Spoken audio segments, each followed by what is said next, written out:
This is Metro Week. Our top story, federal funding for Tucson.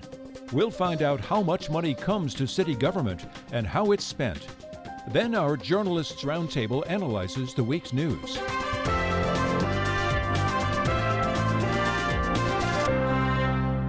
Welcome to Metro Week. I'm Andrea Kelly.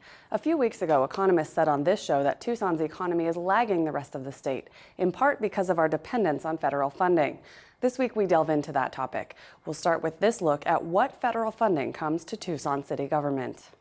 The city includes at least $125 million in federal funding in its budget of $1.4 billion. $46 million comes from the Federal Housing Department to pay for low-income housing and home ownership assistance programs.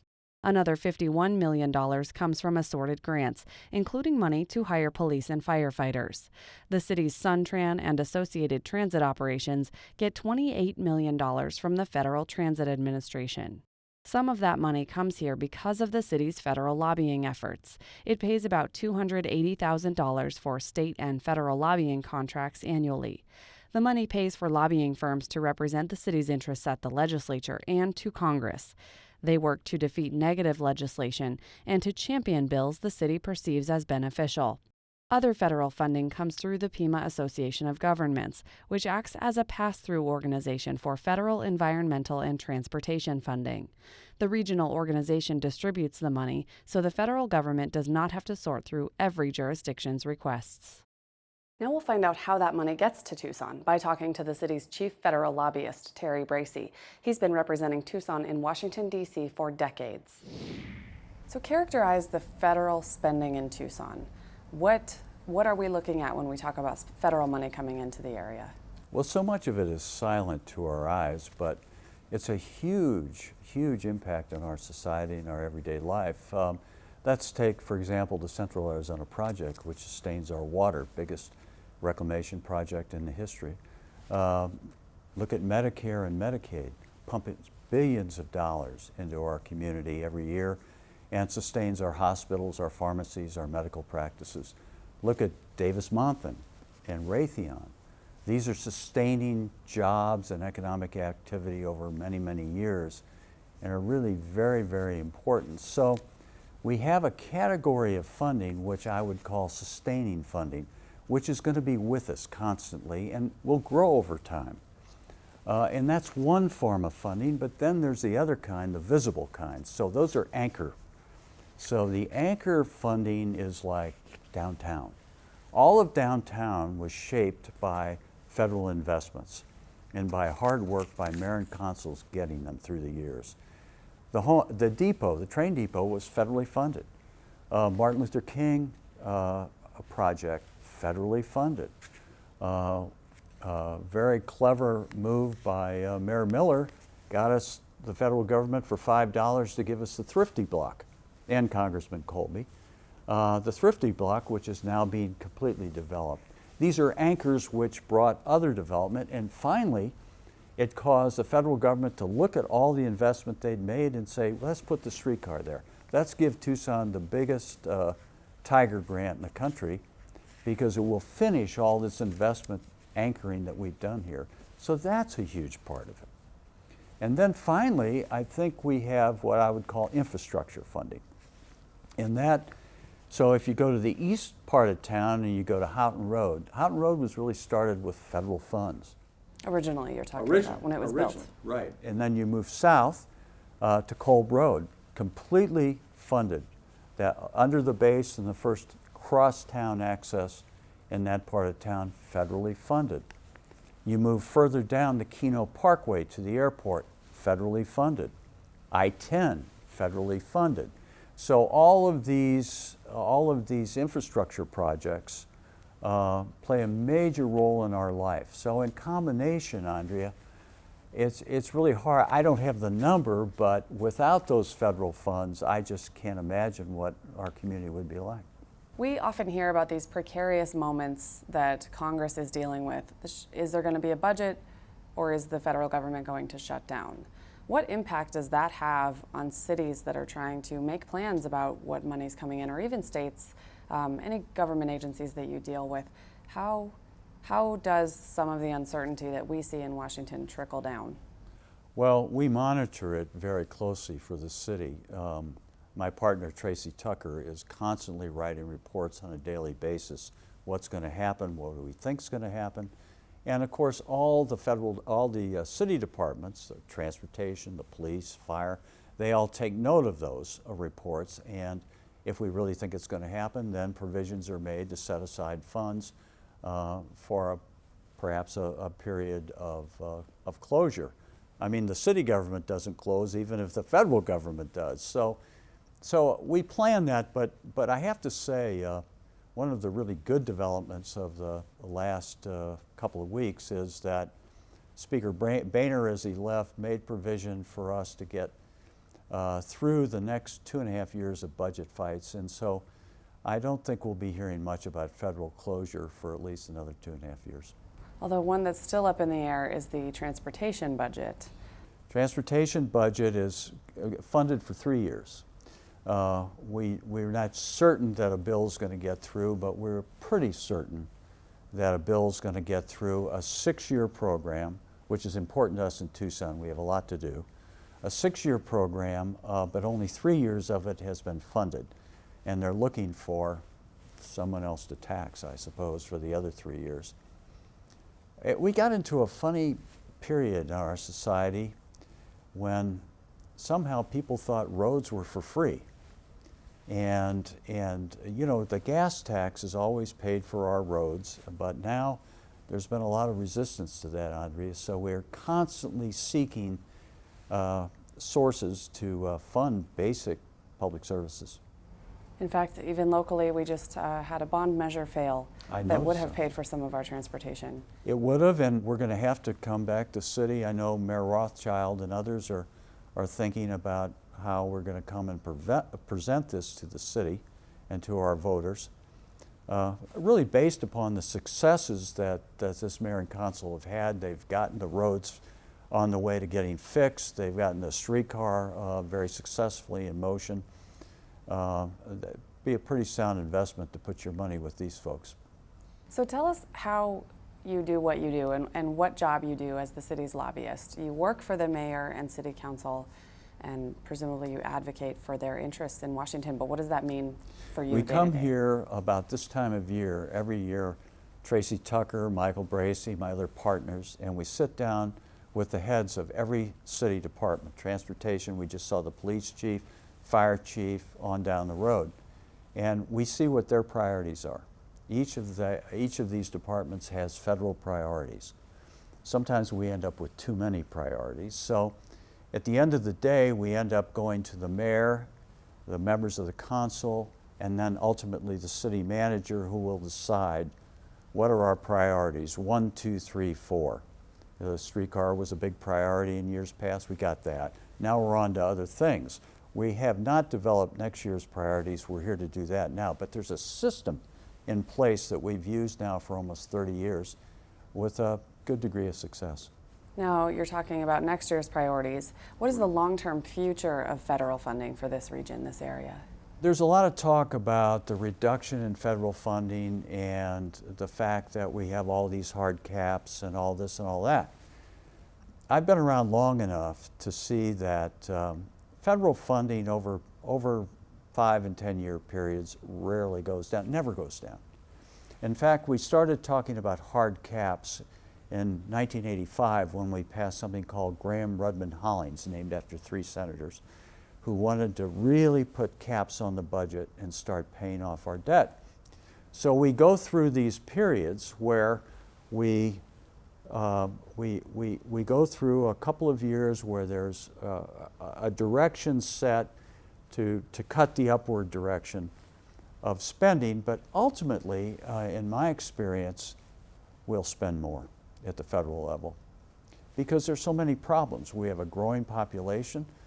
Whoever knew 9/11 was going to happen? How about these wars? I mean, and we have terrible needs in our cities and our society. Now we have a middle class that isn't earning the kind of income that we'd like. And it's created a lot of social needs that have to be met and can only be met at the federal level. How does your job change next year when we have a presidential and congressional election cycle? Opportunity. Whenever there's an election, that opens the door of opportunity, because that's the time when the political leaders really want to see you. They want to find out, what do the people in Tucson really want? What can I say that will make the greatest impact? What really is important? And they'll see us, and we're ready. We tell them what we need. And so we'll have a list, not only for our congressional candidates, but for the presidential candidates. We'll have a Southern Arizona list of things that we need and want. Now, does your firm represent other cities and towns throughout the country? We've specialized in this throughout the years. Tucson's always been our anchor client. We've represented our firm, Tucson, for more than 35 years. We've helped build light rail systems in Atlanta, in Fort Worth, and St. Louis. We're hoping to do more for Tucson. We've done a lot of airport work. We have represented the Atlanta airport, got them set for the Olympics. We represent Lambert Field in St. Louis. So yeah, we represent public entities. Right now we represent the state of Arizona on water matters, the Central Arizona Project, and we consider that a tremendous challenge and also a great privilege. That, of course, also matters to Tucson, the very future of the important to water Tucson. supply. Nothing's more important to us. So I feel blessed to have been, since the days that Mo Udall brought me back to Washington as a young guy from the University of Arizona, which gave me my start. It's always been a very special thing in my heart to try to do the best job possible for the citizens of Tucson, and I think we have. So you have your finger on the pulse of several other cities in the country. Is Tucson looking for the same types of federal funding requests? Does Tucson differ from some of those? I mean, you mentioned specifics like the Olympics, but the general priorities, is everybody fighting for the same money? Basically, yes. Everybody's after infrastructure money right now. But what differentiates Tucson, I think, is Tucson reminds me of Austin and some other cities in Colorado.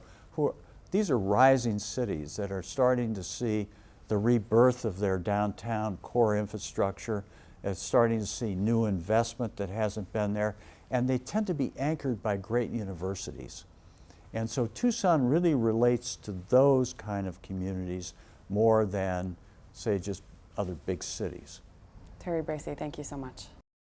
The nation paused this week to honor veterans. We introduce you to Purple Heart winners from 3 wars. More than what happened to me. You think about the friends that you lost.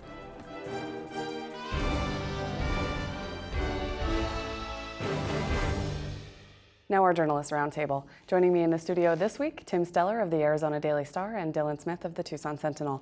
Thanks to you both for coming in. Sure. Tim, I want to follow up a little bit on that interview with Terry Bracey. We didn't cover all of the direct spending at the U of A, Raytheon's defense contracts, and Davis-Monthan Air Force Base. You've covered business in Tucson for a long time. Do you agree that we are ahead of other cities in the state in terms of the quantity of federal spending here? Yeah, well, I'd say more in the dependence on federal spending. Sure, we have a disproportionate number of big employers that are federally funded, from Raytheon to DM. You could also throw in Border Patrol, which is now quite a large employer. I think 4,000 some in the sector, agents alone. And then, there's prisons up in Pinal County. Yeah, so yes, we're quite dependent on federal spending, and more so than a city like Phoenix or that metro area that has a whole diversity of economic activity. So is it a sign that Tucson and the metro area needs to be more diverse in terms of economic development? Absolutely, because you can see where, as he indicated, and as we've felt, we're suffering from declining or stagnant federal spending. So yeah, we do need to diversify. It's something people have been working on for a long time, and obviously we haven't really succeeded yet, but it's an ongoing effort. For so long, we've had just really two main drivers of our economy, that sort of a funnel of federal money coming into these various places, and housing. And housing isn't coming back in the way that it is anytime soon. We're not going to see that kind of just enormous growth in employment centered around that. So we need to find something else that actually brings in money from outside of Tucson, so we're not just sort of, recycling these same small pool of dollars. And if federal money is the only thing that we're actually bringing in a decent revenue stream, that's not so great. No, and for example, we have had mining as a big sector for a long time, and while it continues to be significant and brings in outside dollars, the mines themselves, as technology improves over the years, they have fewer and fewer employees. So while they're producing a lot of copper, maybe even more than ever, they're using less employees to do that, and so that doesn't help us as much as it used to.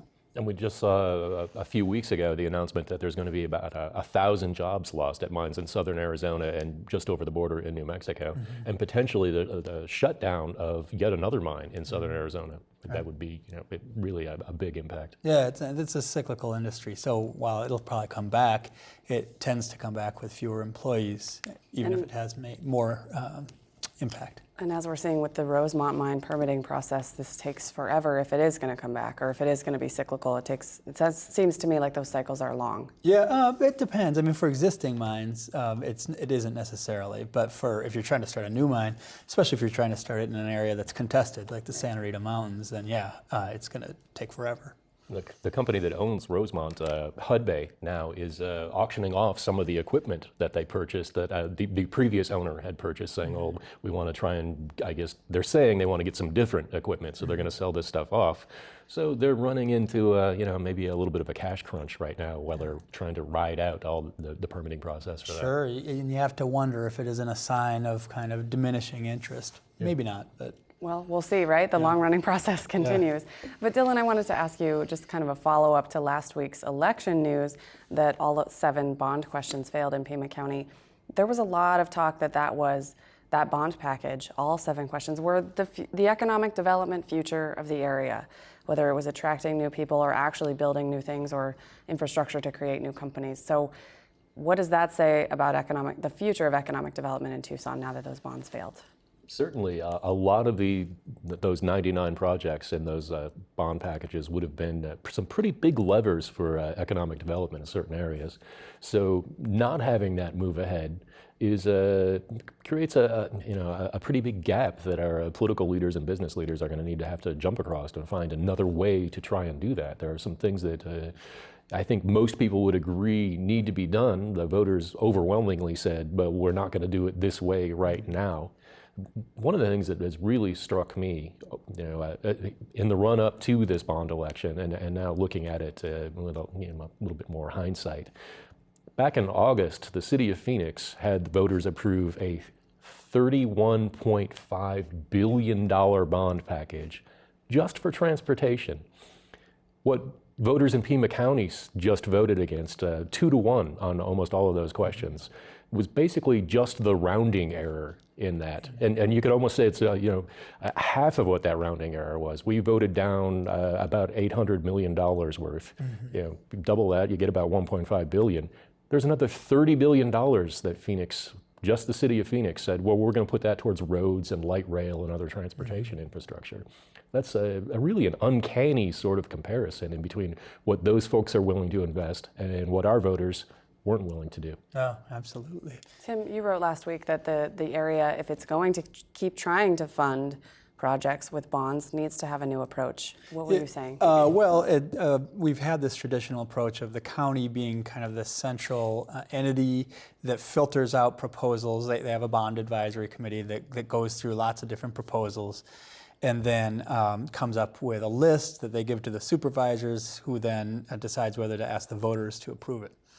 Perhaps, in other areas like Maricopa County, the cities themselves are the ones that bond for projects within their boundaries. And I'm just thinking that maybe it's a better way to go about it at this stage is to go at it a little more piecemeal. The city's doing a few projects themselves on a given election, the county doing a few projects. That way you don't have this massive one-time spending hit that is going to raise taxes to some extent. Now I say massive. It isn't massive like Phoenix massive, no. But it looks big, especially in the context of taxes property taxes that are already increasing and that would increase more if we had passed this. I don't think there was the best case made for why voters should, agree to raise their taxes. And, you can start talking, a lot of numbers about, well, how it wouldn't raise them that much, maybe $20 for most people, and eventually it wouldn't be a hit because the other bonds roll off the tax rolls and, all of that. But I don't think anybody out there, most people didn't have an idea of how many jobs these projects would create over the long term, both and in the short term for construction. There wasn't, that immediate sort of idea of, well, we will invest this and it will give us this sort of economic development. The pitch was more, well, look at these great projects, but not the actual nuts and bolts, dollars and cents of it. There's this phrase that some supporters use, which was, who will invest in us if we don't, or something to that effect. And that goes a little toward your point, but not completely. And what struck me about it is that if you look at a metropolitan area like Phoenix, there you have more entities who are able and willing to invest in when I say invest, maybe even sponsor. For example, let's take the velodrome, which was one of the 99 projects proposed. $3-4 million project that would be later in the list. And that's one that a lot of people pointed to as being perhaps a little fluffy. Right, yeah, right. May or may not have been. Perhaps in a metro area like Phoenix, you gotta have a corporate sponsor, and there's a lot of corporate headquarters up there that would pitch in $1 million, $2 million, put their name on it, and it wouldn't take a bond issue to build the thing. But in Tucson, we have very few corporate entities. As we were discussing earlier, the big employers are federal government. They're not gonna sponsor a velodrome, Exactly. Now, do you think that you mentioned trust in government as a possible issue, and I think we've all talked about that as a question even before the election. Was that going to be an issue? If there is a lack of trust in government, and if that was a contributing factor to the bonds failure, would those smaller packages, smaller bonds done by the cities instead of the whole region, would that still be an issue, lack of trust? I think it could be. I think one thing that the opponents brought up successfully was the fact that, that changes can be made to bond projects after voters pass them. I was surprised how much I heard after the bonds passed that was an issue with voters, that they feared that if they said yes to all these projects, then they would end up getting a different set. While the fact is, if projects are changed, there is a process it has to go through, and the money can't just go to something completely different. It would have to be from one park to another park, for example. But trust. If you really wanted the one park, right? So then trust, going to the other park is an issue. Right, absolutely. So in that sense, trust would be an issue. And then there's just a broader kind of, I would say, increasing distrust of county government specifically, and some real strong ire at the county administrator, Chuck Huckleberry, that I think is also underlying this mistrust and the opposition to the bonds. Dylan, the people supporting this, did they just not do a good enough job selling it? There was a big, and by Tucson standards, fairly expensive campaign to push this, but I don't know that the message was exactly right in what would, resonate with somebody who's agreeing to pay more money. And we've seen before so many bond issues pass overwhelmingly, and for some things that were, maybe not quite, nuts and bolts, to use that phrase again, of government, when we all, just about everybody in the county voted for expanding the Animal Control Center. That was an overwhelming vote. Seems a little squishy. There's a very serious public health argument to be made for why we had to do it, but it seems, to be about cute puppy dogs almost. But we said, okay, we're going to do that. I think it was mainly just because that was a very discrete and concrete thing. People could wrap their heads around it versus 99 projects. I mean, I don't think any of us know what all of those 99 projects were. I don't think anybody even on the bond committee who worked on this for almost a decade knows what all of those 99 projects are. It's just too many. And the other thing is, some of those were chunks of money that becomes other projects. So like millions of dollars for neighborhood reinvestment becomes maybe 50 projects in 50 neighborhoods. So Yeah, it's not exactly. it's not even 99. It's more than that, and just really hard to track. Yeah. Yeah. Now I want to talk a little more about last week's election. We're not done sorting through all of that more than a week later. Tim, this week the U.S. Ninth Circuit Court of Appeals said that Tucson's election system doesn't work and isn't legal. Can you tell us what the court said? Yeah, I think it was pretty simple. And we have this hybrid system where only the voters in a given ward vote in the primary election, and then in the general election, everybody votes. The whole city can vote in for each ward's council member.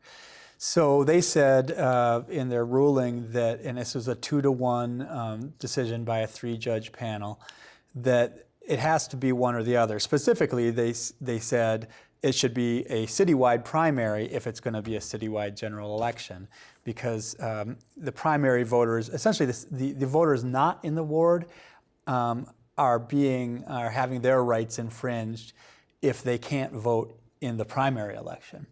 So they declared it unconstitutional, but it's probably not the end of the story there. Does it leave the door open for, you said citywide primary, citywide general. Does it also leave the door open for primary, ward-only primary and ward-only general? Yeah. Either way? For whatever reason, in the decision, they talked about the infringement on the citywide voters, but it could work the other way. Ward-only would also fit make it constitutional in the view of these judges.